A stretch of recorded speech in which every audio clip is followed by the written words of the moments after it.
hit the headlines all over, not just the Lake headlines, but the state headlines last week was the manhunt. Well, he has been apprehended. Kendrick Cook, the man who was questioned or was wanted for questioning in relation to the death of one person in Lake Ozark last week, has been arrested. Cook, age 33, was taken into custody and booked to the Miller County Jail 11:55 Friday night. Now, at the time of this release, the sheriff's office had not released any information about the circumstances of his arrest, but drug found at the crime scene, and apparently the victim as well as the suspect, Kendrick Cook, lived in the residence together. Yeah, that's what I noticed about that story was Cook was at the apartment which he rented with the person who died when a witness arrived to drop off his children.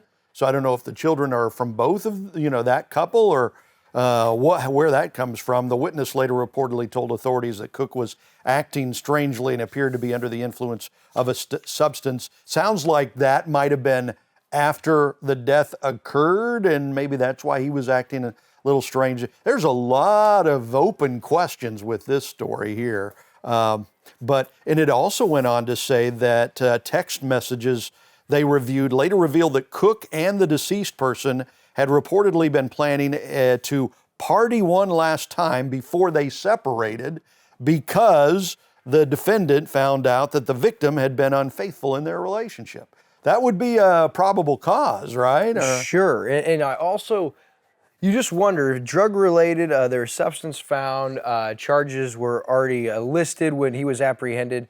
You just wonder, I didn't see anywhere in the release where there was a gunshot wound or any severe injury or trauma to the head, and so one would start to wonder, potentially, if there's drugs related, does fentanyl play in, and could you just start to, you hate to assume or even think about what could have happened, Chris, but what if the overdose took place and in reaction you kind of overreact, not really sure how to handle that? But the sad thing is, someone has lost their life, and luckily for our local authorities and people here at the Lake area, Kendrick Cook is in custody. It'll be interesting to see. Now, they have not released the identity of the person who passed away, but our thoughts, our prayers go out to the friends, the family of the deceased. Just a terrible way to find out your loved one is gone. And it breaks my heart for those kids involved there, right?